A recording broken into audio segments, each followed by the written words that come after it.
বন্ধুরা, আমাদের শরীর চলার জন্য যেমন রক্ত লাগে তেমনি একটা ইঞ্জিন চলার জন্য ইঞ্জিন অয়েল লাগে। কিন্তু এই ইঞ্জিন অয়েল নিয়েই আমাদের মধ্যে সবথেকে বেশি কনফিউশন রয়েছে, কারণ ইঞ্জিন অয়েলের মধ্যে অনেক প্রকারভেদ রয়েছে।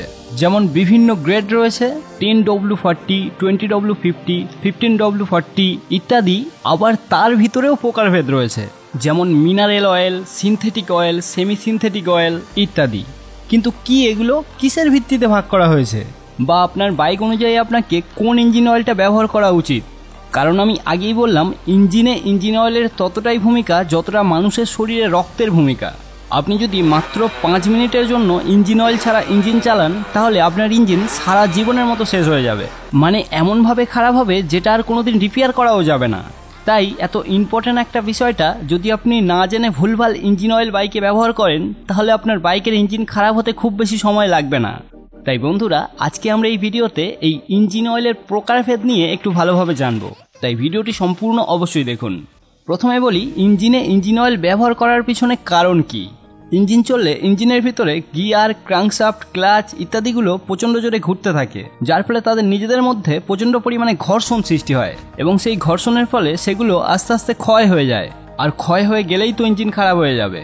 তাই সেই পার্টসগুলো যাতে না ক্ষয় হয়ে নষ্ট হয়ে যায় এবং ভালোভাবে চলতে পারে, তার জন্যই ব্যবহার করা হয় ইঞ্জিন অয়েল। ইঞ্জিন অয়েলের প্রধান কাজ হলো ইঞ্জিনের ভিতরে মুভিং পার্টসগুলোর ক্ষয়রোধ করা এবং সেগুলোকে ভালোভাবে লুব্রিকেট করা, যাতে সেগুলো ভালোভাবে ঘুরতে পারে এবং টেকসইটা দীর্ঘস্থায়ী হয়। এবারে ইঞ্জিন অয়েলের গ্রেডের প্রকারভেদ নিয়ে একটু বলি। যে কোনো ইঞ্জিন অয়েলে দেখবেন 2টো নাম্বার লেখা থাকে এবং মাঝখানে ডব্লু দেয়া থাকে, যেমন 10W40, 20W50 ইত্যাদি।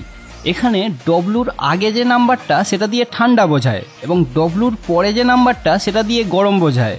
আর ডব্লুর অর্থ হলো উইন্টার, মানে শীতকাল। ব্যাপারটা একটু খুলে বোঝাই, যে কোনো ইঞ্জিন অয়েল সব তাপমাত্রায় সবসময় একই অবস্থায় থাকে না। ইঞ্জিন অয়েলের ধর্ম হলো টেম্পারেচার আপ ডাউন হওয়ার সাথে সাথে ইঞ্জিন অয়েলের ভেসকোসিটির পরিবর্তন হয়। মানে অতিরিক্ত ঠান্ডাতে ইঞ্জিন অয়েল গাঢ় হয়ে যায় এবং অতিরিক্ত গরমে ইঞ্জিন অয়েল পাতলা হয়ে যায়। তাই আপনি যদি বাইকটা নিয়ে এমন কোনো ঠান্ডা এলাকায় চালান যেখানে বরফ পড়ে আছে বা যেখানকার তাপমাত্রা খুব কম, তাহলে ইঞ্জিন অয়েল গাঢ় হয়ে যাবে। আর গাঢ় হয়ে গেলে যে সমস্যাটা হবে সেটা হলো ইঞ্জিন অয়েলটা ইঞ্জিনের ভিতরে সব জায়গায় ভালোভাবে ফ্লো হতে পারবে না, যার ফলে সেই সময় ইঞ্জিন অয়েল ইঞ্জিনের ভিতরে সব পার্টসে পৌঁছাতে পারবে না এবং সেই কারণে ইঞ্জিন খারাপ হয়ে যেতে পারে। আবার এর উল্টোটা, যখন অতিরিক্ত গরমের ফলে ইঞ্জিন অয়েল অতিরিক্ত পাতলা হয়ে যাবে, তখন সব জায়গায় ফ্লো তো হতে পারবে, কিন্তু তার ভেসকোসিটি কমে যাবে। মানে তার লুব্রিকেট করার ক্ষমতাটা কমে যাবে, অনেকটা জলের মতো পাতলা হয়ে যাবে। তাই বাইরের টেম্পারেচার অনুযায়ী একটা পারফেক্ট ইঞ্জিন অয়েল দরকার, যেটা অনেকটা বেশি ঠান্ডা সহ্য করতে পারবে, আবার অনেকটা বেশি গরমও সহ্য করতে পারবে। ঠিক এই কাজটা করার জন্যই ইঞ্জিন অয়েল বানানো কোম্পানিগুলো তাদের ইঞ্জিন অয়েলের মধ্যে কিছু কেমিক্যালের অদল বদল করে ইঞ্জিন অয়েলের বিভিন্ন গ্রেড তৈরি করে। যেমন ধরুন 10W40। আগেই বললাম, এখানে প্রথমের নাম্বারটা দিয়ে ঠান্ডা বোঝায় এবং শেষের নাম্বারটা দিয়ে গরম বোঝায়। তাই এখানে 10W দিয়ে ঠান্ডা বুঝিয়েছে, মানে প্রথমের নাম্বারটার সাথেই ডব্লুটা যোগ আছে। আর কতটা ঠান্ডা বুঝিয়েছে এই লিস্টটা দেখুন। এখানে 10W মানে -30°C ঠান্ডা, মানে যে ঠান্ডায় কোনো জল জমে বরফ হতে 2 মিনিটও সময় লাগবে না। আর শেষের 40 মানে 40°C গরম, মানে আমাদের এই ইন্ডিয়া বা বাংলাদেশে গরমকালে সব থেকে বেশি যে গরমটা পড়ে সেই রকম গরম। এখন এর অর্থ হলো ওই ইঞ্জিন অয়েলটা -30°C ঠান্ডা থেকে 40°C গরম পর্যন্ত তার ভেসকোসিটির পরিবর্তন হবে না। মানে ওই ইঞ্জিন অয়েলটা ইঞ্জিনকে ভালোভাবে লুব্রিকেট করার জন্য যতটা গাঢ় হওয়ার প্রয়োজন ততটাই গাঢ় থাকবে, যদি সেটা -30°C ঠান্ডা থেকে 40°C গরম পর্যন্ত এই তাপমাত্রার ভিতরে থাকে। 40°C তাপমাত্রা পার করলেই তারপর সেটা পাতলা হওয়া শুরু করবে, এবং -30°C আরও নিচে নামলেই সেটা গাঢ় হওয়া শুরু করবে। কিন্তু এই তাপমাত্রার ভিতরে থাকলে তার ভেসকোসিটির কোনো পরিবর্তন হবে না। এরকমই আরও অনেক গ্রেড আছে যেগুলো আপনি এই লিস্টের মধ্যে দেখতে পাচ্ছেন, এবং এখান থেকে তাদের ক্ষমতাগুলোও দেখতে পারেন। এখন প্রশ্ন হলো, এই গ্রেডগুলোর মধ্যে আপনার বাইক অনুযায়ী কোন গ্রেডের ইঞ্জিন অয়েলটা আপনার বাইকে ব্যবহার করা উচিত। দেখুন, এটা নির্ভর করে আপনি কোন দেশের বাসিন্দা এবং আপনার বাইক কি তার উপর। যেমন আপনি যদি কোনো ঠান্ডা কোনো দেশের বাসিন্দা হন, যেখানে সারা বছর টেম্পারেচার অনেক কম থাকে বা যেখানে সারা বছর বরফ পড়ে, তাহলে আপনাকে এই ইঞ্জিন অয়েলের প্রথমের নাম্বারটা অনেক নিচে নিতে হবে। যেমন 10-এর থেকে নিচে হলো 5, 5-এর থেকে নিচে আছে 0, এই রকম। আবার আপনি যদি এমন কোনো দেশে থাকেন যেখানে সারা বছরই প্রচণ্ড গরম, তাহলে আপনাকে এই উপরের নাম্বারটা বেশি করে নিতে হবে। যেমন 30-র পরে 40 আছে, তারপরে 50 আছে, এইভাবে শেষের নাম্বারটা বেশি নিতে হবে। এটা নিয়ে আপনার বেশি ভাবার দরকার নেই, কারণ আপনি যে দেশের বাসিন্দা সেই দেশের টেম্পারেচার অনুযায়ী সুইটেবল গ্রেড আপনি সেই দেশের মার্কেটেই কিনতে পাবেন। মোস্টলি আমাদের ইন্ডিয়া বা বাংলাদেশের বেশিরভাগ জায়গায় গরমকালে খুব বেশি গরম পড়ে না, আবার শীতকালে খুব বেশি ঠান্ডা পড়ে না। তাই এখানে কয়েকটা গ্রেড চলে, যেগুলি হলো 10W40, 15W50, 20W50। এই কটা গ্রেডের কাছাকাছি ইঞ্জিন অয়েলই আপনি মার্কেটে কিনতে পাবেন।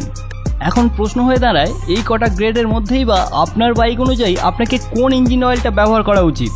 দেখুন, এই বিষয়টা নিয়ে বাইক কোম্পানিগুলো তাদের নিজেদের বাইকে বাইরের টেম্পারেচার এবং ইঞ্জিনের ভিতরের টেম্পারেচার পরীক্ষা করে একটা নির্দিষ্ট গ্রেড ঠিক করে। সেটা আপনি আপনার বাইকের ইউজার ম্যানুয়াল বইতে পেয়ে যাবেন, বা আপনি আপনার বাইকের নাম লিখে গুগলে সার্চ করলেও পেয়ে যাবেন। সর্বদা কোম্পানির রেকমেন্ডেড ইঞ্জিন অয়েলের গ্রেড বাইকে ব্যবহার করাই উচিত। আপনি চাইলে প্রথমের নাম্বারটাকে কমিয়ে এবং শেষের নাম্বারটাকে বাড়িয়ে ব্যবহারও করতে পারবেন।